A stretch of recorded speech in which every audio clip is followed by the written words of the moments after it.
Wake up, you ain't heard the news. This is the Fast Break Sports Hour. Man, lovely to be here on this Wednesday afternoon. Yeah, it's a little bit past noon here in Arizona. Hot Arizona. Thank you for joining me today. I'm live on YouTube, August 8th, 2018 edition.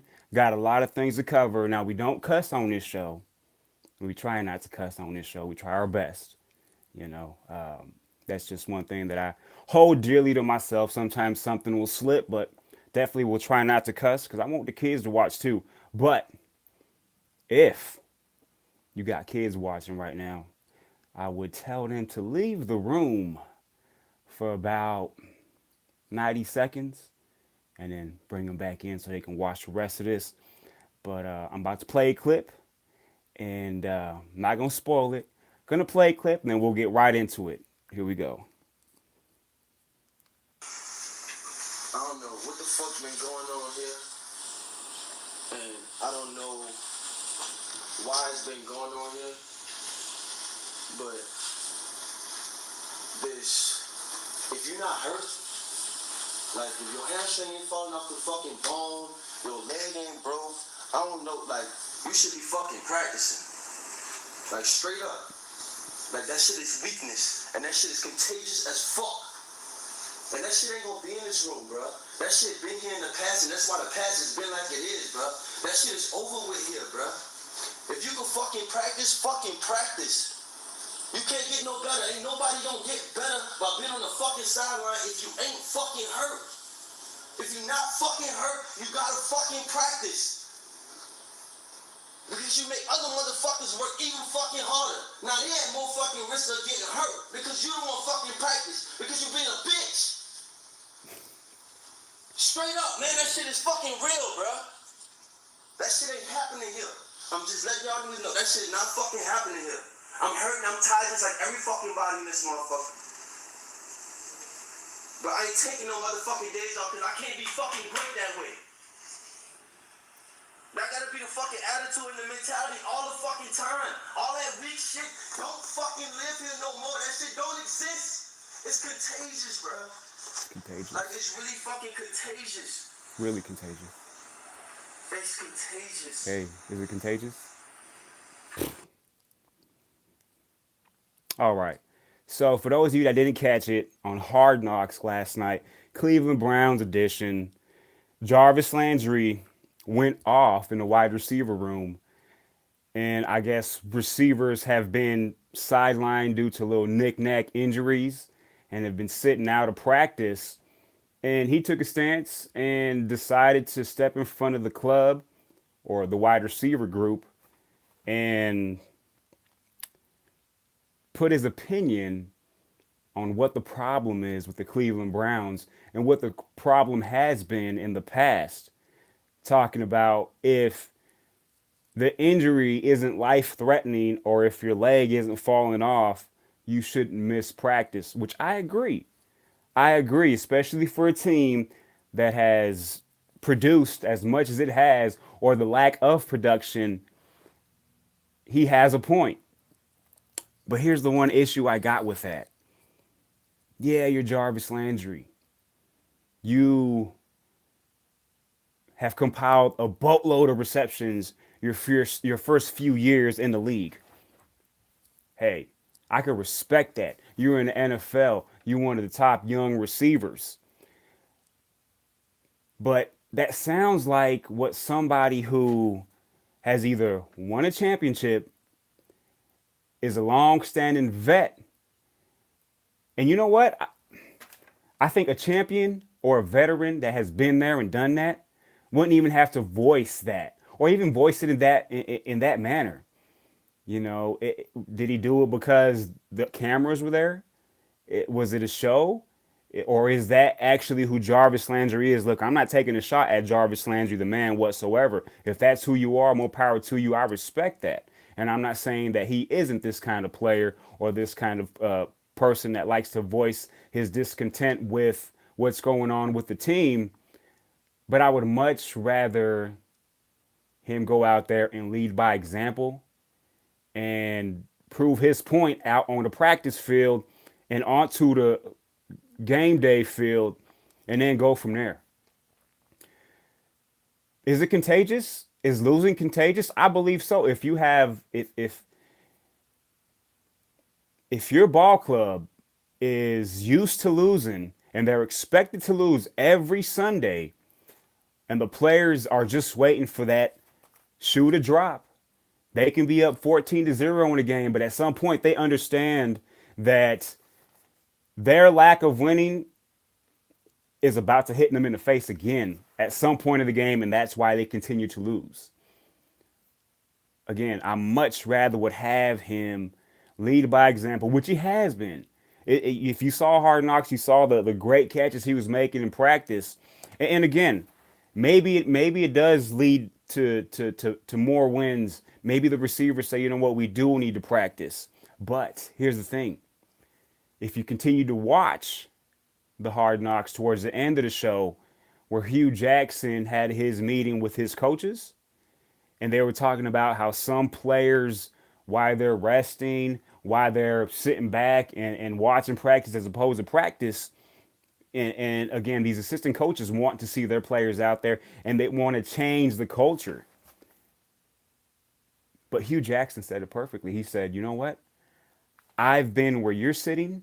I've had the same concern about making our players tougher.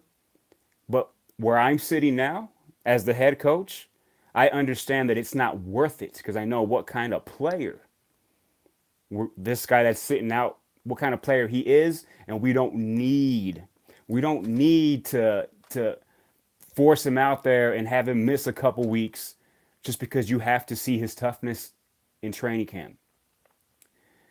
So if that's the message brought to you by the head coach, where where's the fine line there? Because you got Jarvis Landry talking about we can't have this on the sideline. You got the assistant coaches talking about the culture has to change, but the coach is saying it's not that important right now. We need these players for week one. We can't allow any of these players because I know that a little touchy injury is going to lead to 3 weeks, 4 weeks, 6 weeks, and we need to be full force. And he asked one of his assistant coaches, he asked Al Sanders, he said, what have we said before? And Al Sanders replied, it's your team. You do with what you want with it.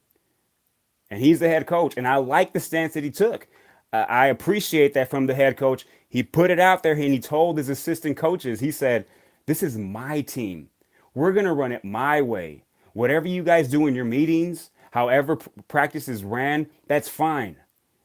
That's the things where you guys get input. But when it comes to who's going to be out there, who's going to be playing, who's going to be practicing, at the end of the day, he's the head coach, and rightfully so.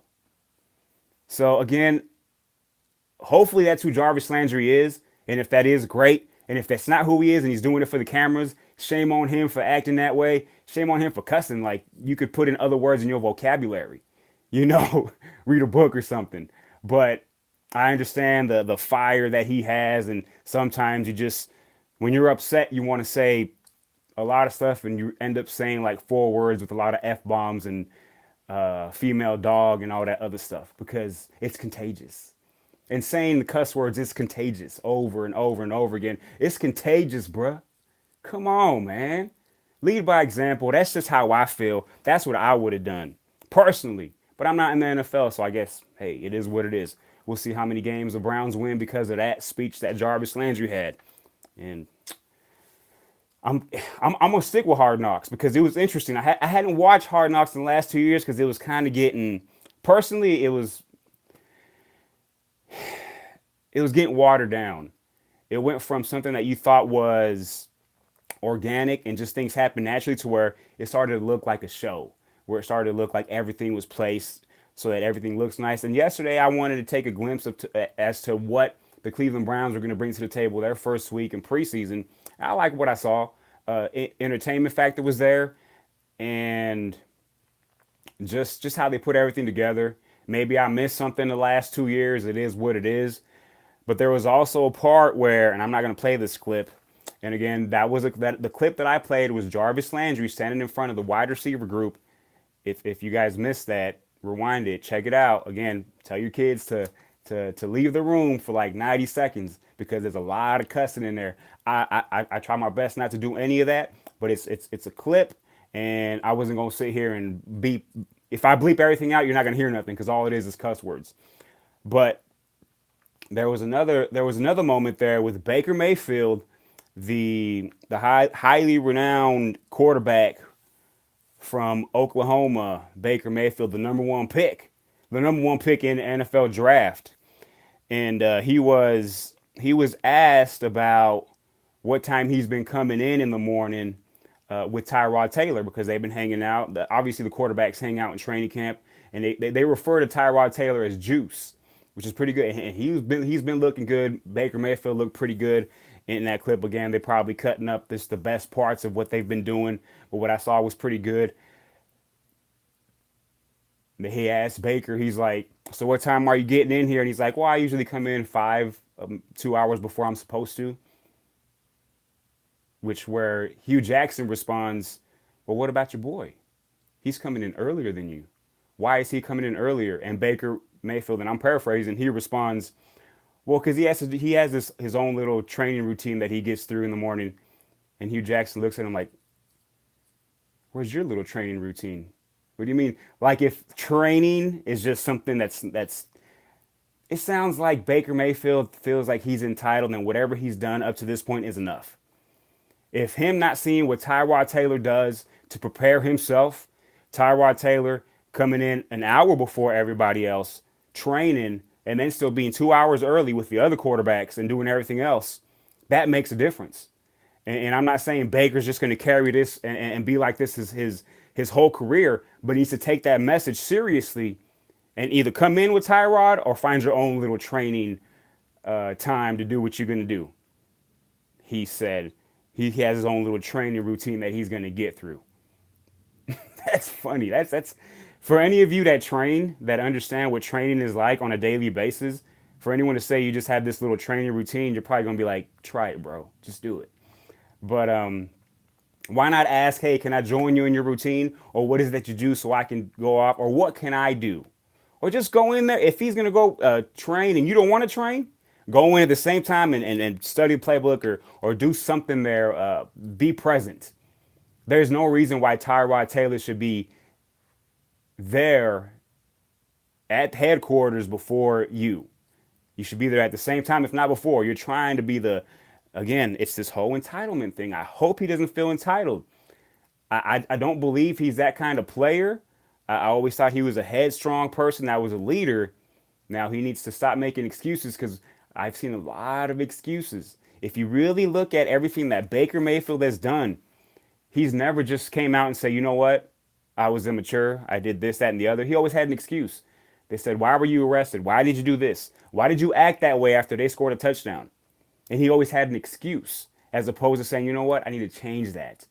That's if people are bringing it up, that means it's an issue. You are the quarterback. You are the face of the franchise if you want to be the face of the franchise for the Cleveland Browns. And it's the Cleveland Browns. You said you were going to change that team into a playoff team. So you better figure out what little routine or what little training routine you want to get into and quit letting Tyrod Taylor show you up because that's what he's doing. It takes a little bit more than just going out there knowing the playbook and throwing the ball around. And he has the skills. He has everything. But sometimes little things like that matter. They're paying attention. The head coach is paying attention to what you're doing. For the head coach to know that Tyrod Taylor is getting in there an hour before you can't let that happen. You cannot let the guy that's going to be in charge and that's going to run the ship know that you're not as committed as the current starter and the guy you're supposed to replace. You can also look that clip up, go to YouTube, whatever, look that clip up. And it's kind of funny because Hugh Jackson's like, "Wait, what about your little routine? Or why don't you get a training routine going? Or what are you going to do?" Something to that, I'm paraphrasing here, but check it out. It was pretty cool. I'm going to continue to watch Hard Knocks, especially because the next edition is going to be the actual first preseason game. Again, I mentioned it earlier or on my last show that Baker Mayfield, Thursday night football against the New York Football Giants. You got Baker Mayfield, Saquon Barkley. You got 1 and 2 right there. Check it out. See what happens. See, Baker Mayfield will get a little bit more playing time, in my point of view, but it's still going to be fun to see what these rookies do, game in and game out here in the preseason. That's enough Browns talk. That's enough winless talk here. They got, man, they get too much time right now. Too much time on a Fast Break Sports Hour. Thank you for joining me again. We talked about the Cleveland Browns for like 15 minutes. That's 15 minutes more than we'll ever talk about them ever again until they start winning. I promise you that. And sticking to some kind of, oh man, just players that need to grow up. And this happened earlier in the week. I believe it was reported on Sunday. KBenjamin, dude. Like KBenjamin comes out a year after he's traded, and he decides to say, "Well, I wasn't a good fit there. I don't know why they drafted me." Like, what's your excuse? What are you talking about? You did nothing for that team. You had one decent season, and then either that you've been overweight the whole time. I've always said this messing around. I didn't want to put it out there, but you look like Queen Latifah playing football. You're not. You don't look like a receiver, bro. You're out there. To me, you're overweight. Okay, and you're always injured. You went to Buffalo. You got traded to Buffalo. What was your excuse? You didn't do much in Buffalo. Well, you're always going to blame somebody else for your mishaps. There was a statistic that showed that the offense for the Carolina Panthers was more successful when you weren't on the field. When KBenjamin was not on the field, the Panthers, and there was a certain statistic, I should have actually looked into this, but it was to the first down percentage, plays that were picked up for first down, they had an 80% ratio compared to 20% when KBenjamin was on the field. So that just shows you how important the guy is when he's on the field, and to place blame on an organization that took a shot at you, and then to blame Cam Newton because you guys didn't have the right connection. If anything, any of the stats you compiled were because of him, because of the playmaking that he was able to do to scramble, because you're not the best route runner. You're a position player right now. You're a guy that fights for position and gets the jump balls, great. But you need to work at what you're doing, and stop blaming the last year's organization. You don't play for that team anymore. What does it matter? Get ready for this season with the Bills and show the world what you can do. Show the world what you can do. Then shut everybody up, and then you can say, you know what, baby, it was Cam Newton. But you haven't done anything. You haven't done anything at all, and you're placing blame on another team, on your past team, on another quarterback because it wasn't the right fit. Nothing's a right fit right now. You need to get fit, if anything. Hugh Jackson needs to tell you to pick up one of them little small training routines. Come on, man. Like, we just want you guys to go out there and play football. And I don't like to really talk trash to anybody because I'm not a football player, man. They do everything they can to do what they do. And athletes, upper echelon, you can't mess with that. When it comes to you and your peers, you're just not there right now. And you cannot be talking about Cam Newton and how it just didn't work. It obviously didn't work because you didn't put your part and you didn't work. So I'm pretty sure Panthers fans are happy that you're gone, and we'll see what you do in Buffalo. Corey Coleman from the Cleveland Browns got traded there. You're not going to be the number one. I guarantee you that. Coleman is, my opinion. Or somebody else is, but if you keep playing the way you're playing, you're not going to be the number one, and no one's even going to care about anything you said. But I had to bring that up because to me it was selfish. There was no reason for him to bring up something that happened last year. Talk about it in the moment. Don't wait for. They made the playoffs without you. The year before, if you're not hurt, or either you've been hurt or you're out of shape, and they didn't make the playoffs the year before, the year after they made the Super Bowl. So, my opinion, my observation, take it or leave it, but that's how I feel. Get out there and show the world why you're a top 50 receiver. Because right now you're not a top 100 receiver. Get into the top 50. Quit making stuff up. Oh man, these things are going crazy, and it's great to have things to talk about. Especially there hasn't even been a preseason game, and we're talking about all this nonsense going on, which is fun for me. Hey, I got something to talk about. I got something to dish out to y'all as much as possible. It helps me out. It helps the Fast Break Sports Hour continue to grow. Thank you for watching. If you're watching this live, what's up, Angel? Love you, man. Or if you're watching this later, man, check this out. Make this a routine. You're going to get real news. You're going to get real opinions, and we're not going to go by what anybody else says. I'm not going to go by what anybody else says as far as following trends. It is what it is, news, and it's going to be coming out like that. Today was my son's first day of school. It was a pretty cool thing dropping him off at school, and it's one of those for you parents out there. It's one of those, especially for a young child. My son's 11, but he's still a young child. He's gonna be my little dude forever, my buddy boy. It's one of those things where you're happy because they're gonna get back into school and they're gonna continue to learn, but it's like I hope he has a great day. It's just always that you want the best for him, and you just hope he enjoys it and everything goes right. You want everything to go perfect. So shout out to Brian the Lion, and hopefully he has a great day today. And all the other kids that started school today or that's going to start school in the future, man, just go in there and tear it up. Have fun with it. Learn. But that's enough of the off the field stuff when it comes to the NFL.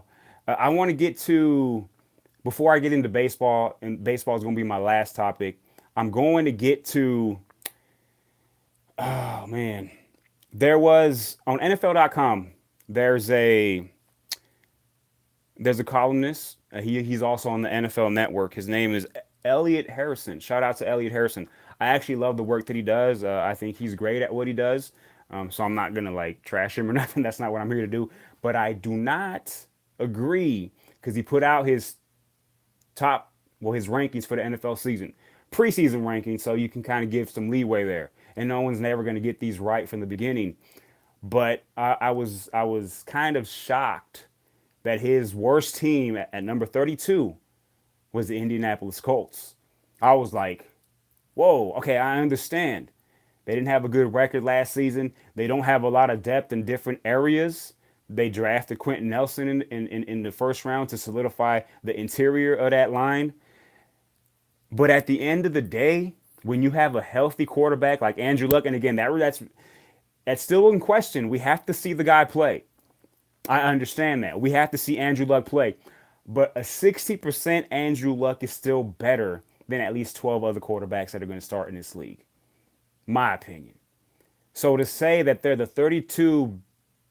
worst team in the NFL going into week one of the preseason, that's pushing it a little bit too more. Now, I don't have them as a playoff team whatsoever, but I don't have them as number 32. And actually, I'm going to start today doing my 32 to number one rankings. That's how I see the teams coming into the season, and they're going to be flip flopping throughout the season. But I'm going to start from 32 to 29. So my first four teams, bottom teams, I'm going to bring them out. But the Colts, 32, Andrew Luck, that's you got a team that hasn't won a game in a while. In the Cleveland Browns, I think they deserve 32 until they actually win a game. So, again, Elliot Harrison, you're awesome. But 32, you're a little bit off there to have Andrew Luck. Just a little bit off. Not too much, but you just can't put that team last. You cannot put the Indianapolis Colts at 32 with Andrew Luck. To me, when healthy, is a top 10 quarterback. And all signs is he's going to be healthy. He's got to prove it. And you still got T.Y. Hilton. You got to remember that. You still got T.Y. Hilton. And when Andrew Luck is healthy, that's a force to be reckoned with. That is, now they still got to find something, whether it's a slot receiver or the number two, but they'll solidify that because Andrew Luck will force that magic, if you want to call it that. But the Colts are not 32. That was my only that's my only negative remark when it comes. Man, Elliot Harrison, you awesome, man. You great, but not for picking the 32nd team in the Indianapolis Colts and Andrew Luck.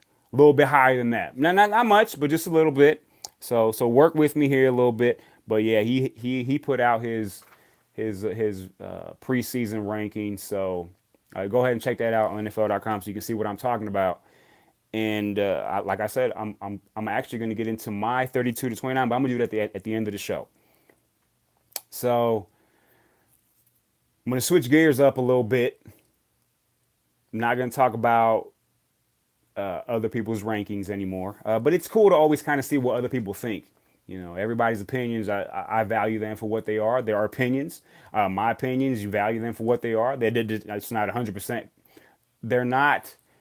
Me and my brother have always had this this ongoing, not argument, but it's kind of like something that we poke each other at, where it's like I can feel like my opinion is a fact because I know it's gonna happen, but it's not really a fact. And he's like, "That's not a fact, bro. You can't do that." But if I feel strongly about something, like, hey, I know it's a fact that the Browns are not gonna win 7 games. That's an opinion, but that's a fact. So that's it's pretty cool. We do that sometimes, but he's right. It's an opinion is not a fact, but sometimes minds are. So take it for what it is. Fast Break Sports Hour. We're going live right now. Hopefully you guys check this out later today. Getting into baseball, man. NOS, like I've been talking about, has been just revving up, keeps going, and it keeps flip flopping, and it flip flopped again since last we spoke. And last I checked, let me check it out. The Rockies got blown off the hinges last night against the Pittsburgh Pirates. Man, it was like 10-2 or something like that. You cannot be taking those kind of losses. I understand they took the game 1, but they got to come back and get this game 3, win that series because they got a tough 4-game set against the Los Angeles Dodgers. Los Angelinos. Yes, the Dodgers are in first place again, thanks to the Diamondbacks losing to the Phillies last night, 5-2. It was a great outing by Greinke. He had awesome 7 innings pitched, shutout innings. Yes, or I think he gave up 1 run. Well, it was 1-0, yeah. So, but the 7 innings and giving up a run, that's incredible. All for naught. They weren't able to produce any runs. It was not until the 9th inning where they were down 5-0 where they got a couple of runs in. But thanks to that loss, thanks to the Dodgers coming up big in Oakland and winning, they're back in first place, half a game. So today, again, it's going to be back and forth. The Dodgers are going to play the Athletics again tonight, 7 p.m. Pacific time, local time, which is LA time. Check your local listings. Clayton Kershaw is going to pitch, so that's always a must see. Clayton Kershaw pitching is always a must see. And I think it's going to be a big game for the Dodgers because, again, not just for the Rockies is it a big 4-game series coming up, for the Dodgers as well, because LA is going to Colorado. And when LA and the Rockies meet up in Colorado, runs are going to be scored. Tons of runs are going to be scored. There might be a game that there's a pitcher's duel, but usually you're going to see the games are going to be 10-7, 8-6, 13-8. Then you might see one where it's like 3-1. But LA Dodgers and Colorado for a 4-game set, a big 4-game set. If you're a Dodger fan, obviously you want to win all 4. But if you can split in Colorado, to me, that's a win. Because that's a tough place to play in that altitude, in that hitter's park. And because Clayton Kershaw is going to pitch today, he's not going to be available for that 4-game series. So Rockies, you lucked out, man. Y'all didn't get Kershaw. Man, y'all lucky. Clayton Kershaw is going to pitch today against the A's. They got to get that win. Last I checked, the Rockies were losing to the Pittsburgh Pirates. And let's see here. Diamondbacks just got underway as well. Yes, the Pirates have added another run. They're up 3-0, and this is live. So if you're watching it later, the game's probably already final. But right now, it's bottom of the third, 3-0 Pirates. Good job, Pirates. And, I'm being biased because I'm a Dodger fan. But, hey, it is what it is. Phillies, Diamondbacks, end of 1, 0-0. There's that. Not much more going on. Again, the Dodgers play tonight. But being from Arizona and coming back, so I was born here, Phoenix, Arizona, and then I moved to Denver. I grew up in Denver, different areas of Colorado, northern Colorado, then back to Denver. Been in Texas for a couple years.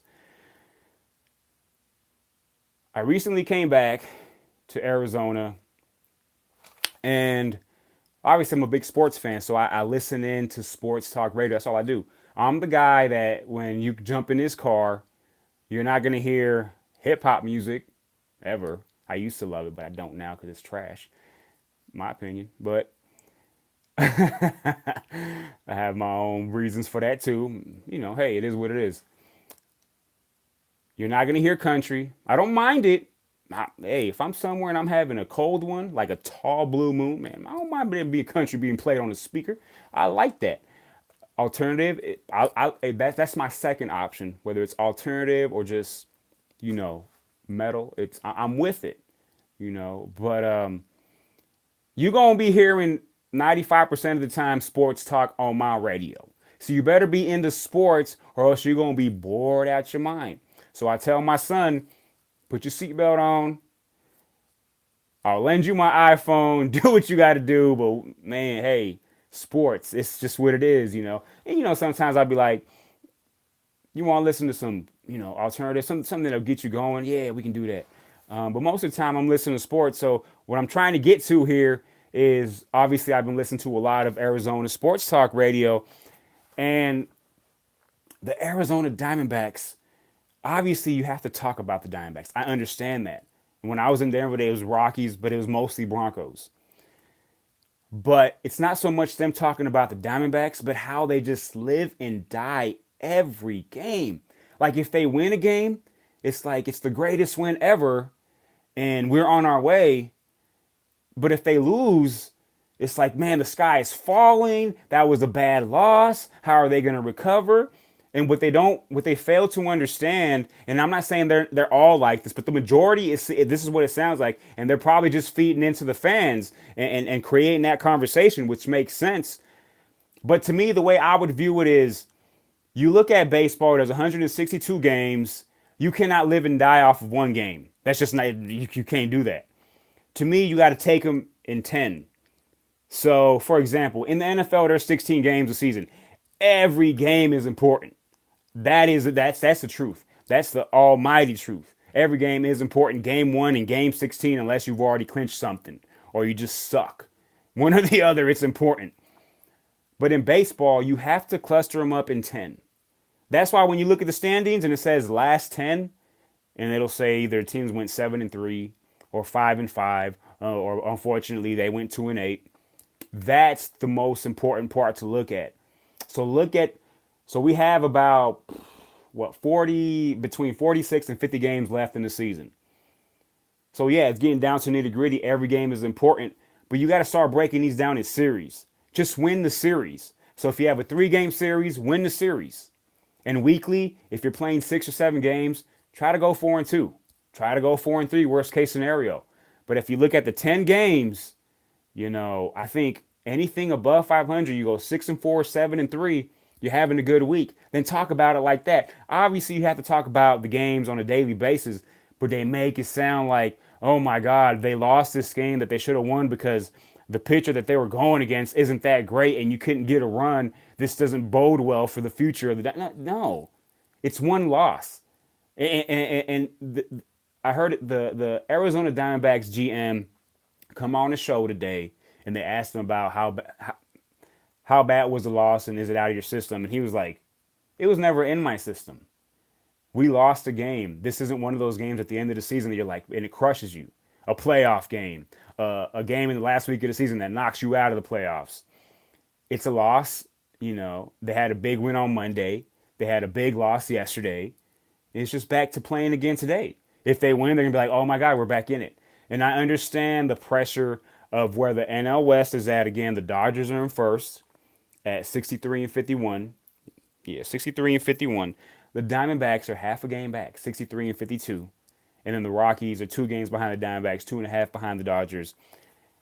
Looking like they're going to, well, it's the third inning, it's in Coors Field, but they're down 3-0. So it's not looking good for the Rockies early on today. Everything is still there.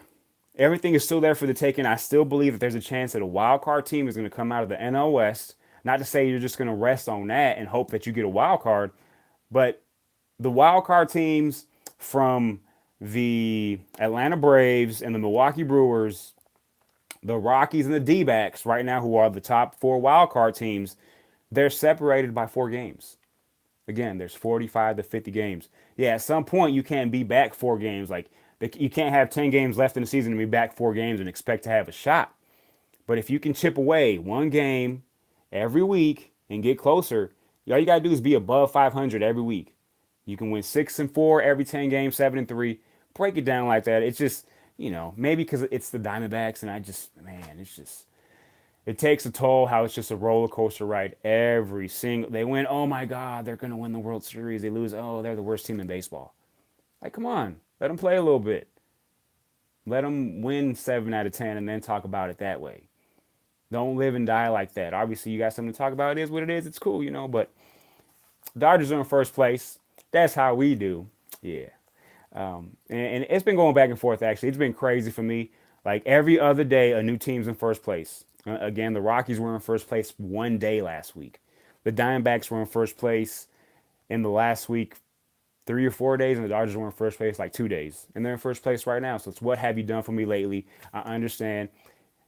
I expect the Dodgers to win tonight because Clayton Kershaw's pitching. That's very important. Coming through like a Clayton Kershaw fastball. Yeah. Yeah, you don't know what I'm talking about, but soon you might. Yeah, Fast Break Sports Hour again. Thank you for joining me in my klutz ways and very somewhat good looking, but kind of weird. Thank you for joining me. Thank you for watching the show.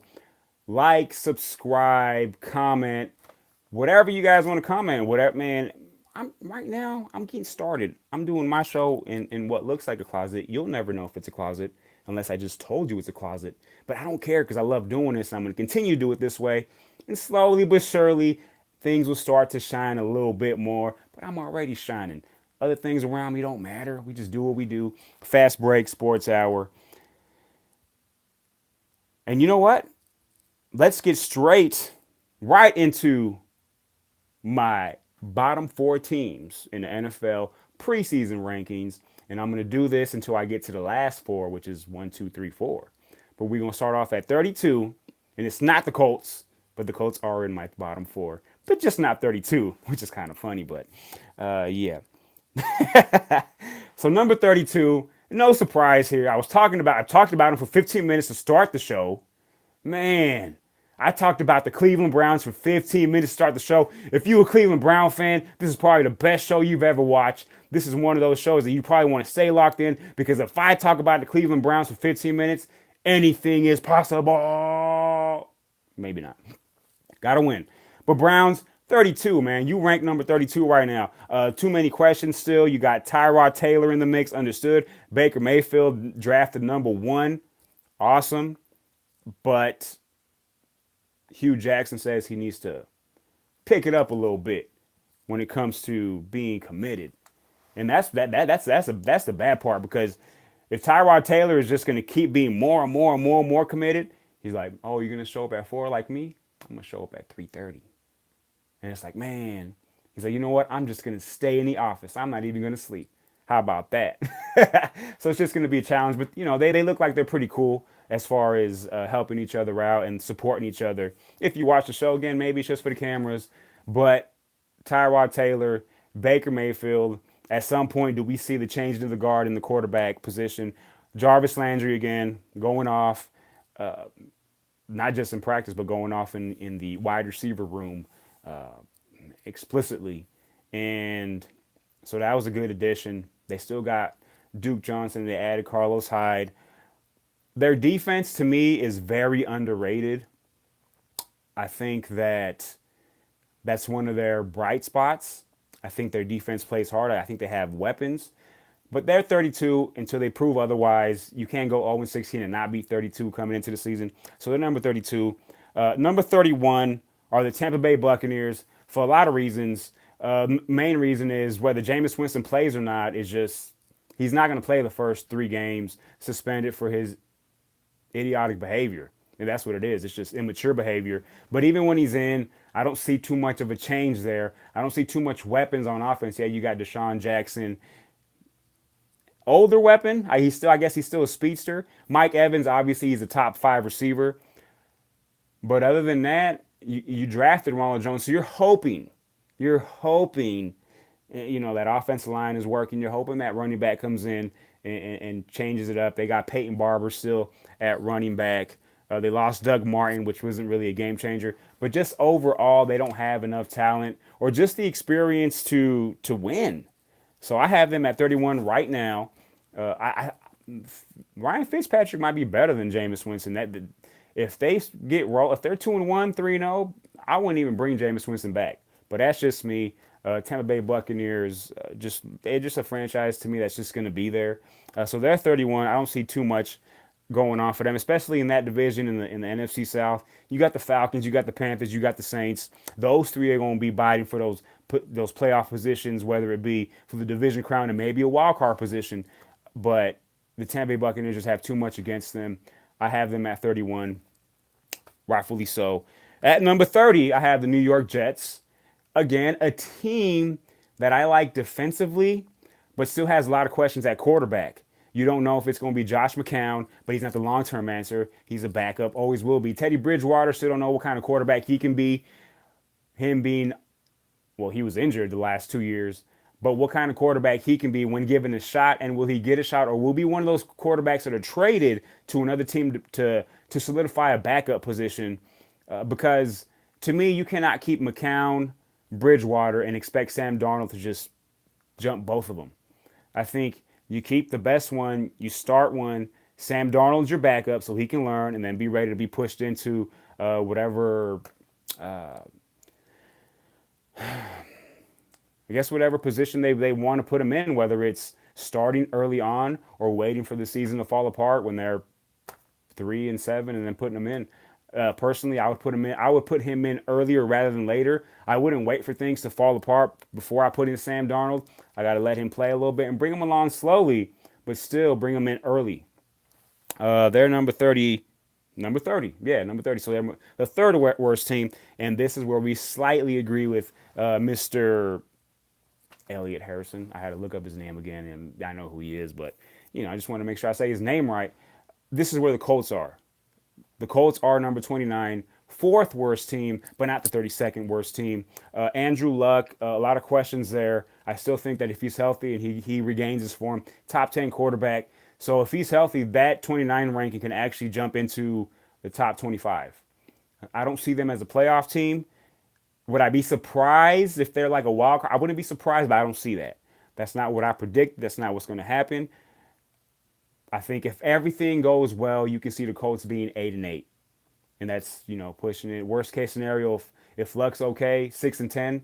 Best case scenario, 8-8, 9-7. Not enough for the playoffs, but that's my 29th ranked team, and those are my bottom four. So each time I'm on the show, I'm going to add four more to the group. So we're going to start off the next show, not start off, but in the next show, you're going to get 28 to 25 until we get to the top four teams, in my opinion, this year for the 2018 season. And again, I'm going to keep repeating it. And I'm going to say thank you for watching me. And not even for me, but just for sports. Take the opinions at how you want to take them. Enjoy what I'm saying. But it's not so much like, hey, I'm going to go watch. Just listen and pay attention and then form your own opinions. And then just go from there. That's what sports is all about, is just having the opinion. And that's what I'm doing. But I'm very, very, not just opinionated, but I just love sports to where I feel like I need to be a voice for sports in a different way and not just the ways that have been being told. I think I have a different perspective in sports, and I'm going to do it the unorthodox way. What others would view unorthodox, for me, it's just normal. And I love what I do, and I'm doing it here. I'll do it in front of one person. I'll do it in front of myself because I'm looking at myself, and that's it. But this is what I do. I do this naturally. I love it. I do, man. I look some stuff up, man, and I watch sports on a daily. But anyone could do this. Just go for it. You can do whatever you want with your life. Just try it, and then keep going. That's how you're going to see if you actually love something. But I'm just rambling now. I'm going to try to get on, not even try. So Later on this week, I mentioned it on Monday, 2 days ago, that I'm going to do an all Broncos special with Chewy, the Bronco Wizard, big time Bronco fan. That's Chewy's my pops.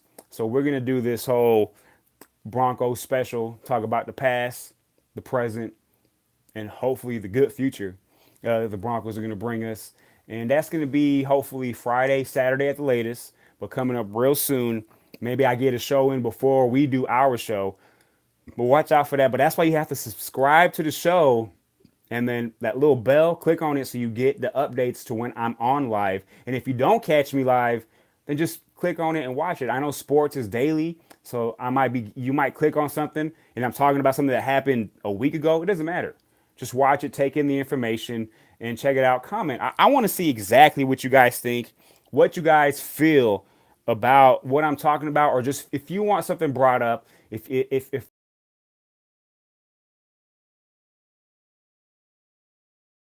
want, I'm gonna listen to you guys. I'm gonna listen to the fans. I don't have any fans yet, but I'm gonna listen to the people that watch me. But see how I thought about that? I said fans. I'm a fan. I'm a fan of sports. I want you guys to be fans of sports. That's the bigger thing in my eyes. Just people that support. I guess to me, a support system is the most important thing. But again, I appreciate you guys watching me today on this. Man, just nonchalant came up in here and did the show, but this is what I'm going to be doing. I come prepared though.